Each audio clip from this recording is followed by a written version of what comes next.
जय हिंद दोस्तों, स्वागत है आप सभी का एक और नए वीडियो में। दोस्तों, जितने भी छात्र बिहार बोर्ड से क्लास 10 का एग्जाम इस बार देने वाले हैं, उन सभी विद्यार्थियों के लिए हम हिंदी के VBI ऑब्जेक्टिव क्वेश्चंस बताने वाले हैं, जो हमको कहीं से मिला है और यही आपके बोर्ड एग्जाम में हूबहू ऑब्जेक्टिव क्वेश्चंस मिलेगा। आप क्वेश्चन पेपर निकाल कर देखिएगा तो एक एक प्रश्न यहाँ से लड़ेगा, यानी कि एक एक प्रश्न आपके लिए एकदम VBI है। ठीक है, तो वीडियो को पूरा देखो और एक एक क्वेश्चन को एकदम याद कर लो। और भी विषय का अगर आप लोगों को ऑब्जेक्टिव क्वेश्चन चाहिए तो आप लोग इस चैनल को सब्सक्राइब कर लीजिएगा। ठीक है, तो चलिए हम वीडियो स्टार्ट करते हैं। देखिए, पहला नंबर क्वेश्चन है, एक वृक्ष की हत्या किस काव्य संग्रह से संकलित है। ये बहुत ही इंपॉर्टेंट क्वेश्चन है। ये आपके पहले ही क्वेश्चन पेपर में आपके पहले ही नंबर पे ये क्वेश्चन रहेगा। ठीक है, तो याद रखना, इसका आंसर होगा ऑप्शन नंबर ए, इन्हीं दिनों। ठीक है, एक वृक्ष की हत्या किस काव्य संग्रह से संकलित है, तो एक वृक्ष की हत्या आंसर आपका ए नंबर करेक्ट होगा। ठीक है, चलिए अगला क्वेश्चन हम आपके सामने पेश करने वाले हैं। देखिए, इसका आंसर भी मैं शो कर दिया हूँ। ठीक है, दूसरा नंबर क्वेश्चन है कि पतंजलि का मूल नाम क्या था। पतंजलि का मूल नाम क्या था, तो याद रखना सुमित्रा नंदन। पतंजलि का मूल नाम क्या था, सुमित्रा नंदन। तो कहाँ दिया है, यहाँ पर आपको देखिए बी नंबर में मिल जाएगा। ठीक है, यहाँ पर आपको बी नंबर में दिया गया है, तो बी नंबर वाला आपका आंसर हो जाएगा। पतंजलि का मूल नाम क्या था, तो सुमित्रा नंदन था। ठीक है, अगला प्रश्न आपके सामने आ रहा है, यहाँ पर 3 नंबर प्रश्न का आ रहा है कि दिनकर के काव्य का मूल स्वर क्या है। दिनकर के काव्य का मूल स्वर क्या है, बहुत ही इंपॉर्टेंट क्वेश्चन है। 3 का आंसर होगा ऑप्शन नंबर ए होगा ओज एवं राष्ट्रीय चेतना। आंसर होगा ए नंबर ओज एवं राष्ट्रीय चेतना। क्या याद रखिएगा, ओज एवं राष्ट्रीय चेतना आप लोग याद रखिएगा। ठीक है, अगला जस्ट आपके सामने प्रश्न आ रहा है, जनतंत्र में कवि के अनुसार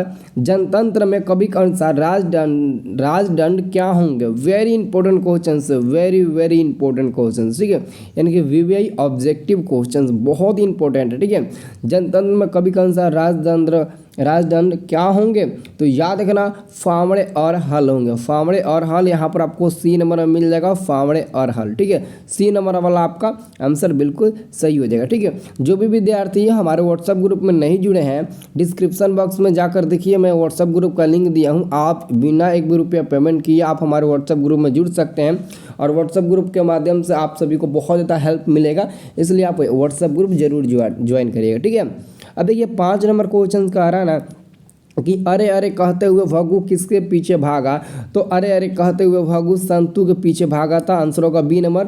जब संतु मछली लेकर भागा था ना, तो उसी के पीछे भग्गू भी भागने लगा। मछली को छीनने के लिए उसके पिताजी का आदेश मिला था। ठीक है, तो आंसर आपका बी नंबर होगा संतु। ठीक है, चलिए अब देखिए अगला क्वेश्चन आपके सामने मैं शो करने वाला हूँ। 6 नंबर क्वेश्चन है, पिताजी किससे नाराज थे। पिताजी किससे नाराज थे, बहुत ही इंपॉर्टेंट क्वेश्चन है। जो भी लड़का इसका आंसर हमको बताएगा कमेंट बॉक्स में, वही आज का इस क्वेश्चन का सिकंदर बनेगा। तो इसका आंसर एकदम रियली सही बताएगा, जो भी बताएगा वही आज का सिकंदर बनेगा। देखते हैं कितने लड़के का आंसर कमेंट में आ जाता है। ठीक है, जबकि वो मछली पार्ट आप एक बहुत ही ईजी है एकदम, मतलब कि आप लोग बता सकते हो ना। 7 नंबर क्वेश्चन है, मछलियों के घर आने के बाद बच्चों ने क्या किया। मछलियों के घर आने के बाद बच्चों ने क्या किया, तो याद रखना जब मछली को घर लेकर आए तो पानी युक्त बाल्टी में रखा। सबसे पहले उन्होंने बाल्टी में मछली को रखा, फिर अपने कपड़े जो गंदे थे उसको मतलब धोए यानी कि निचोड़े, और साथ में मछली की जो आँख थी उसमें अपनी छाया भी देखी थी। ठीक है, तो इसका आंसर तीनों होगा, ए भी होगा, बी भी होगा और सी भी होगा, यानी कि डी नंबर हम आंसर टिक लगाएंगे, यानी कि डी नंबर आपका आंसर होगा। ठीक है, अब देखिए जी अगला क्वेश्चन आपका है 8 नंबर क्वेश्चन, संतु के विरोध का क्या कारण था। संतु के विरोध का क्या कारण था, याद रखना संतु के विरोध का एक ही कारण था कि संतु मछली नहीं खाता था, इसीलिए वो मतलब कि नहीं चाहता था कि मछली कोई और खाए और मछली को काटा जाए। ठीक है, तो आंसर आपका होगा बी नंबर। अब देखिए अगला क्वेश्चन आपके सामने 9 नंबर है। 9 नंबर क्वेश्चन है, श्रम विभाजन और जाति प्रथा किस विद्या की रचना है। तो सबसे पहले श्रम विभाजन और जाति प्रथा यह हमारे भीमराव अम्बेडकर के द्वारा लिखा गया पाठ है और उनका जन्म 14 अप्रैल 1891 ईस्वी में हुआ था महू मध्य प्रदेश में, जबकि उनकी मृत्यु हुई थी 1956 ईस्वी में दिल्ली में। तो A to Z जानकारी आप लोगों को रखना चाहिए। ठीक है, तो जो श्रम विभाजन और जाति प्रथा ना, यह एक प्रकार का निबंध है। क्या है, निबंध। आंसर हम लोग बी नंबर पर टिक लगाएंगे। ठीक है, एक एक क्वेश्चन को अच्छे से याद करना, ठीक है। अब देखिए अगला क्वेश्चन है भीमराव अम्बेडकर का निबंध क्या। अभी मैंने ऊपर जस्ट बताया कि भीमराव अम्बेडकर का निबंध क्या है, श्रम विभाजन और जाति प्रथा, यह एक प्रकार का निबंध है। तो उसी पर आधारित एक और प्रश्न पूछ दिया, तरह आंसर हम आसानी से दे सकते हैं सी नंबर, ठीक है, आसानी से दे सकते हैं ना। चलिए अगला क्वेश्चन आपका है परदेश की विद्या पढ़ने का क्या परिणाम हुआ, बताइए। इसमें बहुत लोग कंफ्यूज हो जाते हैं, इसमें बहुत ज़्यादा लोग कंफ्यूज हो जाते हैं। अब देखिए परदेश की विद्या पढ़ने का क्या परिणाम हुआ, ऑप्शन नंबर ए में है सबकी बुद्धि भारतीय हो गई है, नहीं ये गलत बात है। सबकी बुद्धि विदेशी हो गई, नहीं ये भी गलत बात है। सबकी बुद्धि अत्याधुनिक हो गई है, हाँ ये आंसर होगा, सबकी बुद्धि आध्यात्मिक हो गई है। आंसर आपका सी नंबर वाला करेक्ट आंसर होगा, ठीक है, याद रखना सी नंबर वाला बिल्कुल करेक्ट आंसर हो जाएगा।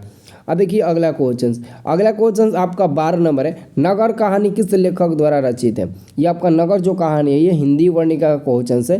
तो नगर कहानी आपका सुजाता के द्वारा लिखा गया है। सुजाता का नाम सुना ना, सुजाता का असली नाम क्या है, एस रंगराजन। यही ना क्वेश्चन आपके एग्जाम कई बार पूछा जा चुका है, ठीक है। तो याद रखना इस क्वेश्चन को, ठीक है, आप एकदम इस क्वेश्चन को मुजामानी रट जाइएगा, सबका सब एकदम क्वेश्चन पेपर में एकदम हूबहू देखने को मिलेगा, ठीक है।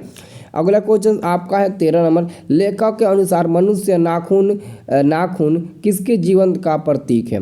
तो पाशविक वृत्ति का प्रतीक है। यहाँ पर आप लोग देख सकते हैं सी नंबर में आपको आंसर मिल जाएगा, सी नंबर में पाशविक वृत्ति का, ठीक है। लेखक के अनुसार मनुष्य नाखून के जीवंत प्रतीक है, तो पाशविक वृत्ति का आंसर होगा आपका सी नंबर। हाँ जी आंसर सी नंबर बिल्कुल करेक्ट आंसर होगा, ठीक है, एकदम याद रखना, ठीक है। चलिए अगला क्वेश्चन आपका आ गया, हजारी प्रसाद द्विवेदी का जन्म कब हुआ था। तो नाखून क्यों बढ़ते हैं पाठ के लेखक है हजारी प्रसाद द्विवेदी, जब Tata iron and steel company की स्थापना हुई थी ना, ठीक उसी वर्ष इनका जन्म भी हुआ था, यानी कि 1907 ईस्वी में। कब हुआ था, 1907 ईस्वी में हजारी प्रसाद जी का जन्म हुआ था, ठीक है। हमारा हजारी प्रसाद बाबा का जन्म हुआ था 1907 ईस्वी में, याद रखना, ठीक है। चलिए अगला क्वेश्चन आपका सामने है, रहीरास किसकी रचना है। ये जो रहीरास है ना, रहीरास वो किसकी रचना है, कोई बताएगा रहीरास किसकी रचना है। अगर पता है तो बताओ ना, नहीं पता है चलिए कोई बात नहीं, याद रखो गुरु नानक जी क्या है, गुरु नानक जी का है। किसकी है, तो गुरु नानक जी का है। आंसर आपका ये बी नंबर वाला होगा, ठीक है, याद रखना आंसर आपका बी नंबर वाला हो जाएगा। रहीरास किसकी रचना है, तो गुरु नानक की रचना है, ठीक है। चलिए अगला क्वेश्चन है आपका, हाँ जी अगला क्वेश्चन आ गया कि लक्ष्मी के बड़े पुत्र का क्या नाम था। लक्ष्मी के बड़े पुत्र का क्या नाम था, कोई बताएगा, किसी को नहीं पता है, देख लो लक्ष्मी के, किसी को नहीं पता है, चलिए मैं ही बता देता हूँ। लक्ष्मी के बड़े पुत्र का नाम था यच्युत। क्या नाम था, यच्युत नाम था, जो आपको ऑप्शन नंबर ए में देखने को मिल जाएगा। यहाँ पर ए नंबर वाला आपका आंसर होगा। लक्ष्मी के बड़े पुत्र का क्या नाम था, यच्युत नाम था, ठीक है। चलिए अगला क्वेश्चन आपके सामने मैं शो करने वाला हूँ 17 नंबर क्वेश्चन कह रहा है ना कि एक वृक्ष की हत्या में कवि शहर को किससे बचाने की बात करता है। एक वृक्ष की हत्या में कवि शहर को किससे बचाने की बात करता है। तो याद रखना देश के दुश्मनों से या फिर लुटेरों से या फिर नदीरों से, हाँ जी देश के दुश्मनों से कवि बचाने की बात करता है, देश के दुश्मनों से। याद रखना ये क्वेश्चन बहुत ही इंपॉर्टेंट है। एक में लुटेरों से, एक वृक्ष की हत्या में कवि शहर को किससे बचाने की बात करते हैं, नदीरों लुटेरों, हाँ ठीक है, याद रहेगा ना आप लोगों को। चलिए अगला क्वेश्चन देखिए, अगला क्वेश्चन आपका है 18 नंबर क्वेश्चन कह रहा है ना कि गांधी जी का दक्षिण अफ्रीका का प्रवास कब से कब तक था। बहुत इंपॉर्टेंट क्वेश्चन है। हमारे महात्मा गांधी जी का जो दक्षिण अफ्रीका का दौरान था वो कब से लेकर कब तक था। तो 1893 ईस्वी से लेकर 1914 ईस्वी तक का था, ठीक है। आंसर आपका ए नंबर वाला हो जाएगा। 1893 से लेकर 1914 ईस्वी तक का था, ठीक है, याद रखना आप सभी लोग, भूलना मत ये क्वेश्चन, ठीक है। चलिए अब देखिए, अब एक जो क्वेश्चन मैं 19 बताने वाला हूँ ना, ये बहुत इंपॉर्टेंट क्वेश्चन है, ठीक है। ये देख लेना आपके क्वेश्चन पेपर में अंदर ये क्वेश्चन रहेगा, ये अंदर क्वेश्चन रहेगा, एकदम याद रखना। क्वेश्चन कह रहा है कि जब पंडित बिरजू महाराज को संगीत नाटक अकादमी अवार्ड मिला था तब उनकी उम्र क्या थी। देखिए जब पंडित बिरजू महाराज को संगीत नाटक अकादमी अवार्ड मिला था ना, तब उनकी उम्र 27 वर्ष थी। उस समय वो 27 वर्ष के थे। याद रखना पंडित बिरजू महाराज का जन्म उत्तर प्रदेश के लखनऊ में हुआ था, इसलिए हम बोलते हैं कि पंडित बिरजू महाराज का संबंध लखनऊ घराना से है। और पंडित बिरजू महाराज का जन्म 1938 ईस्वी में हुआ था। जब वो 27 साल के हुए तो उनको संगीत नाटक अकादमी अवार्ड से पुरस्कृत भी किया गया था। साथ में इनकी मृत्यु 54 वर्ष की उम्र में हो गई थी, यानी कि देखा जाए तो 1992 ईस्वी में इनका मृत्यु हो गई और 1965 ईस्वी में इनको संगीत नाटक अकादमी अवार्ड मिला। तो जन्म 1938 में हुआ था, उसमें 27 जोड़ दीजिएगा, 1965 में उनको संगीत नाटक अकादमी पुरस्कार मिला और 54 वर्ष ऐड कर दीजिएगा तो उनका मृत्यु हो जाएगा। यानी कि दोनों से आप निकाल सकते हैं, जो भी पूछो वो आप लोग बता देना, ठीक है। तो यहाँ पर रियली में आंसर क्या हो जाएगा, 27 वर्ष की उम्र में पंडित बिरजू महाराज को संगीत नाटक अकादमी अवार्ड मिला और जो क्वेश्चन कर रहा है हम उसी का आंसर देंगे, ठीक है। चलिए अगला क्वेश्चन आपके सामने, हाँ जी बहुत ही इंपॉर्टेंट ये भी क्वेश्चन है।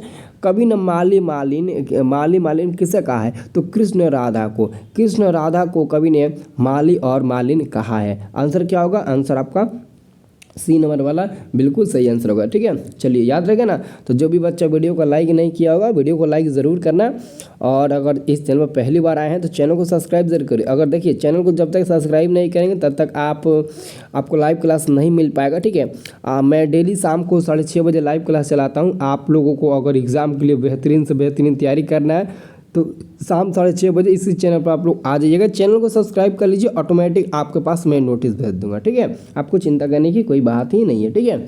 चलिए अगला क्वेश्चन आपका है, अगला क्वेश्चन, स्वदेशी कविता के कवि कौन है। स्वदेशी कविता के कवि कौन है, वेरी इंपॉर्टेंट क्वेश्चन है। स्वदेशी कविता के कवि कौन है, तो हमारे बद्री नारायण चौधरी और उर्फ यानी कि उनका शॉर्ट नाम देते हैं प्रेमधन। तो आंसर आपका ए नंबर होगा। स्वदेशी कविता के कवि कौन है, बद्री नारायण चौधरी यानी कि प्रेम कौन, आंसर होगा आपका ए नंबर, ठीक है। चलिए अगला क्वेश्चन आपका है 22 नंबर क्वेश्चन है, प्रेमधन ने अपनी कविता में डफाली किसे कहा है। प्रेमधन अपनी कविता में डफाली किसे कहा है, तो वर्ण व्यवस्था के मानने वालों को ही कवि ने अपनी कविता में डफाली कहा है। तो आंसर आपका बी नंबर होगा 22 का आंसर क्या होगा, हाँ जी बी नंबर होगा, ठीक है। अब चलिए अगला क्वेश्चन देखिए, अगला क्वेश्चन बहुत ही इंपॉर्टेंट है। क्वेश्चन कह रहा है 23 नंबर, किन लोगों ने भारत को कब्रिस्तान बना दिया है। तो याद रखना हमारी जातियों ने भारत को कब्रिस्तान बना दिया है, जैसे कि हिंदुओं और मुसलमानों, ये दोनों जाति मिलकर हमारे भारत को ना पूरे कब्रिस्तान बना दिया है। आपस में झगड़ा हमेशा होते रहते हैं जात पात के नाम पर, ठीक है, जबकि इससे कोई फ़ायदा कुछ है नहीं, ठीक है। चलिए अगला क्वेश्चन हम लोग देखने वाले हैं। अगला क्वेश्चन बहुत ही इंपॉर्टेंट है क्वेश्चन से, हाँ जी ये आपके पहले चैप्टर का क्वेश्चन है भीमराव अम्बेडकर वाला, ठीक है। जाति प्रथा का सबसे बड़ा दोष क्या है।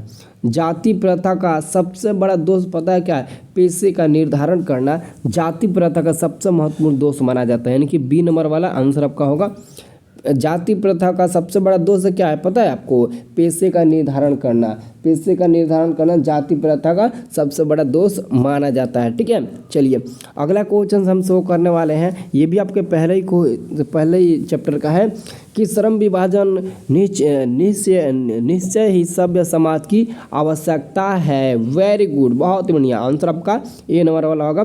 श्रम विभाजन निश्चय ही सभ्य समाज की आवश्यकता है। तो आंसर क्या होगा बच्चा लोग, आंसर होगा ऑप्शन नंबर ए, ठीक है। चलिए नेक्स्ट क्वेश्चन देखते हैं। नेक्स्ट क्वेश्चन देखिए, नेक्स्ट क्वेश्चन पहले तो पढ़िए। पहले क्वेश्चन बहुत ज़्यादा लंबा है लेकिन इसका आंसर बहुत ही इजी है। इसका आंसर बहुत ही इजी है, आप बता सकते हैं, ठीक है। क्वेश्चन कह रहा है कि लोकतंत्र केवल शासन की एक पद्धति ही नहीं, लोकतंत्र मूलतः सामूहिक जीवनचर्या की एक रीति तथा समाज के सम्मिलित अनुभवों के आदान प्रदान का नाम है। यह किसका कथन है। तो ये भी तो भीमराव अम्बेडकर जी का ही ना हो जाएंगे। यहाँ पर आंसर आपको दिया है ब, यानी कि आपका आंसर होगा बी नंबर, ब आंसर होगा, स आंसर होगा भीमराव अम्बेडकर जी के हैं, ठीक है। चलिए अगला क्वेश्चन आपके सामने मैं शो करने वाला हूँ 27 नंबर। 27 नंबर जबकि क्वेश्चन है ना, ये क्वेश्चन आपके एग्जाम में हज़ारों बार पूछा गया कि भारत माता शीर्षक कविता का रचयिता कौन है। भारत माता शीर्षक कविता का रचयिता कौन है। सुमित्रा नंदन पंत को पहचानते हैं ना, सुमित्रा नंदन पंत को, यही है, ठीक है, जिनका जन्म 1900, सुमित्रा पंतन का जन्म 1900 ही में हुआ था, इनका जन्म 1900 ही में हुआ था, ठीक है। तो याद रखना इसका आंसर आपका होगा बी नंबर वाला ना।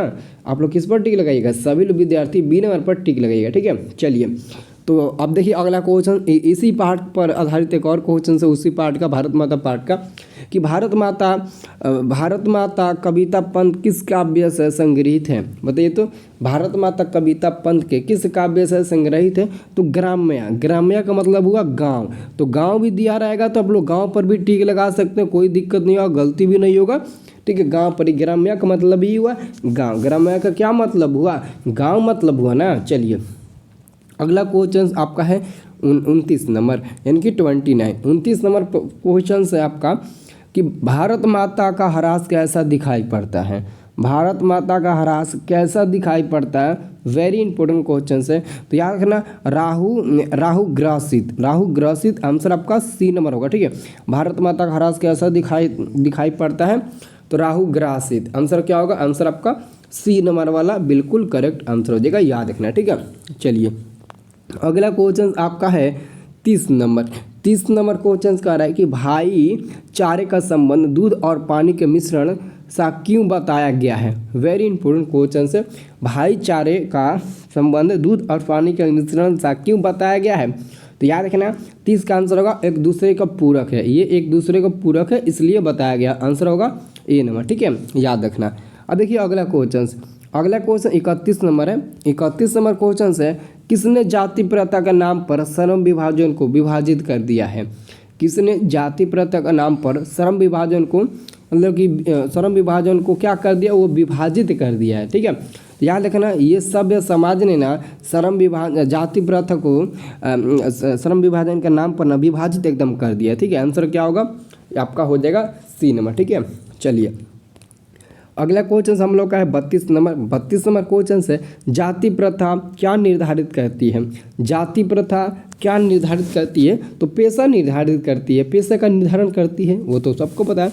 जाति प्रथा हमेशा पेशे का निर्धारण करना चाहती है, ठीक है, याद रहेगा ना, भूलिएगा मत। सब लोग पहले तो आप व्हाट्सएप ग्रुप में जुड़ जाइए, व्हाट्सएप ग्रुप में जुड़िए और काउंट करेंगे हम कितने बच्चे व्हाट्सएप ग्रुप में हैं, उसके हिसाब से आप सभी को हर विषय का इंपॉर्टेंट क्वेश्चंस आप लोगों को मैं सेंड करूंगा, ठीक है। तो सब लोग व्हाट्सएप ग्रुप में जरूर जुड़िए।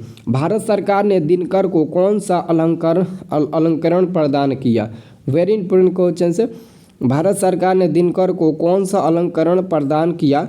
तो यहाँ पर 33 का आंसर क्या होगा? 33 का ऑप्शन आंसर होगा डी नंबर, पद विभूषण। ये पद विभूषण है, पद विभूषण, ठीक है, याद रखना, पद विभूषण अलंकरण प्रदान किया, ठीक है, याद रखना। अब देखिए अगला क्वेश्चन आपका है, भारत में जनतंत्र की स्थापना कब हुई थी? तो बहुत लोग क्या करेंगे, इसका आंसर नहीं याद होगा ना तो क्या करेंगे, जब हमारा देश आज़ाद हुआ तो उस पर टिक लगा देंगे, जबकि उस पर टिक लगाइए तो आपका आंसर गलत हो जाएगा, ठीक है। आप टिक लगाइए 1950 ईस्वी में भारत में जनतंत्र की स्थापना सन 1950 ईस्वी में हुई थी, सन 1950 ईस्वी में हुई थी। तो याद रखना आंसर आपका सी नंबर होगा, 1950 ईस्वी में भारत में जनतंत्र की स्थापना हुई थी। कब हुई थी? सन 1950 ईस्वी में हुई थी, ठीक है। चलिए अगला क्वेश्चन आपका है 35 नंबर। 35 नंबर क्वेश्चन है आपका, कुंवर नारायण आधुनिक युग के किस काव्य धारा के कवि है? कुंवर नारायण आधुनिक युग के कवि है, लेकिन किस काव्य धारा के कवि है ये तो आपको पता है। हाँ, नई कविता, वेरी गुड, बहुत बढ़िया, यथार्थवादी नहीं बल्कि नई कविता, आंसर होगा डी नंबर वाला, ठीक है। कुंवर नारायण का ना एक वृक्ष की हत्या वाला है, ठीक है, याद रखना। अब देखिए अगला क्वेश्चन आपका है, जिसके हस्ताक्षर नीचे अंकित हो को कहते हैं, उसे क्या कहते हैं? उसे हम लोग क्या कहते हैं, कोई बताएगा? देखिए इसका आंसर होगा अधो हस्ताक्षर करता होगा, ठीक है, अधो हस्ताक्षर करता होगा, आंसर होगा सी नंबर वाला का। हाँ, ठीक है, वेरी गुड, बहुत बढ़िया। चलिए अगला देखिए, अगला क्वेश्चन है, बरसात बिल्कुल न होना कहलाता है? बरसात बिल्कुल न होना कहलाता है अनावृष्टि कहलाता है, आंसर होगा डी नंबर, अनावृष्टि कहलाता है, ठीक है, याद रखना, अनावृष्टि कहलाता है, ठीक है। चलिए क्या होगा, ये आपका अनावृष्टि होगा, अनावृष्टि देख लो, मैं तीर मार कर आपको दिखा दे रहा हूँ, अनावृष्टि होगा, ठीक है, अनावृष्टि होगा, याद रखना सब लोग, अनावृष्टि, ठीक है। चलिए अगला क्वेश्चन आपका सामने मैं शो करने वाला हूँ 38 नंबर। 38 नंबर क्वेश्चन है कि सरकार के प्रयास से जारी होने वाली सूचना कहलाती है? सरकार के प्रयास से जारी होने वाली जो सूचना है वो क्या कहलाती है, कोई बताएगा? क्या कहलाती है? अधिसूचना कहलाती है। देखिए इसका आंसर बहुत लोग दे सकते हैं, ठीक है। कोई देगा देखिए सरकार अधिसूचना कहलाती है। देखो तो इसका आंसर ये दिया है कि नहीं, सी नंबर वाला, ठीक है। चलिए अगला क्वेश्चन आपका है, जो किसी के प्रति अस्वस्थ हो कहलाएगा। याद रखना है ये क्वेश्चन आपका बोर्ड एग्जाम 2020 में पूछा गया था, तो 2023 में आ सकता है यह क्वेश्चन, इसलिए इस क्वेश्चन को नज़रअंदाज मत करना, ठीक है। इसलिए इस क्वेश्चन को नज़रअंदाज मत करना, ठीक है। क्या नाम है आपका? हाँ ठीक है, वेरी गुड, बहुत बढ़िया, ठीक है। हाँ ठीक है, ओके, कोई बात नहीं है। तो यहाँ पर 40 नंबर क्वेश्चन देखिए, 40 नंबर क्वेश्चन से बालक पढ़ता इस वाक्य में है, में आपसे पूछा जा रहा है, ठीक है। बालक पढ़ता है इस वाक्य में पढ़ता है आपको बताना है। तो बालक पढ़ता है, तो आप जरा गौर से सोचिए, ये आपका सर्वनाम है। क्या है? जो पढ़ता है ना वो क्या है? सर्वनाम है। क्या है बच्चा लोग? सर्वनाम है। वेरी गुड, ठीक है। चलिए अगला क्वेश्चन आपका है, राम ने कहा कि वह बाजार जा रहा है, इस वाक्य में वह है। तो राम ने कहा वह बाजार जा रहा है, तो वह क्या है? संज्ञा, सर्वनाम, विशेषण या फिर क्रिया। तो याद रखना, वह अगर कह दिया तो वह भी आपका सर्वनाम ही हुआ, वह भी क्या हुआ? सर्वनाम हुआ, ठीक है। अगला क्वेश्चन आपका है, मैं यह काम आप ही कर लूँगा, इस वाक्य में आप है। अब आप बताना इस वाक्य में आप क्या है, तो कोई बताएगा? निजवाचक सर्वनाम है, ये भी सर्वनाम है लेकिन निजवाचक सर्वनाम है, ठीक है। आंसर आपका बी नंबर वाला होगा, ठीक है। चलिए अगला क्वेश्चन आपका है, उसका कोट पुराना था, इस वाक्य में पुराना कैसा है? तो पुराना है। कैसा है? तो पुराना है। तो पक्का वो क्या होगा? वो आपका विशेषण होगा, ठीक है, एडजेक्टिव होगा, ठीक है। वो पुराना है तो कैसा है? पुराना है। तो कैसा, कैसी, कैसे से अगर आंसर मिल जाए तो समझ लेना वो विशेषण है, ठीक है। अगला क्वेश्चन से 44 नंबर, निम्नलिखित में कौन विशेषण का भेद नहीं है? विशेषण का कौन भेद नहीं है? तो यहाँ पर आप लोग अच्छे से देखो, विशेषण का भेद, ये जो पुरुषवाचक है ना वो विशेषण का भेद नहीं है, बाकी सर्वनामिक, परिणामवाचक और गुणवाचक ये सब आपका विशेषण का भेद हुआ, ठीक है। और ये आपका सर्वनाम का हो जाएगा ना, ठीक है, याद रखना। अगला क्वेश्चन है, बहुत दान देने वाले को कहेंगे। बहुत दान देने वाले को हम लोग क्या कहेंगे? हम लोग उसे अधरदानी कहेंगे, दानशील नहीं बल्कि अधरदानी कहेंगे। आंसर होगा बी नंबर, ठीक है। चलिए अब देखिए अगला क्वेश्चन आपका है, अगला क्वेश्चन, जो शीघ्र प्रसन्न हो जाए उसे कहेंगे। जो शीघ्र प्रसन्न हो जाए उसे हम लोग क्या कहेंगे? तो उसे हम लोग क्या कहेंगे? जो शीघ्र प्रसन्न हो जाए उसे क्या बोलेंगे? आशुतोष बोलेंगे। क्या बोलेंगे? आशुतोष बोलेंगे। याद रखें ना, ठीक है। तो मैं आपको 46 प्रश्न बता पाया, और इसमें से ना ये 36 प्रश्न, यानी 46 में से आप 10 क्वेश्चन को छोड़ दो, बाकी सब क्वेश्चन आपके एग्जाम में फंसेगा। एक एक ऑब्जेक्टिव क्वेश्चन को मुँह जमानी रट लेना, कॉपी में लिख लेना, लिख कर याद करना, नहीं याद हो लेकिन याद ज़रूर करना, ठीक है। चलिए।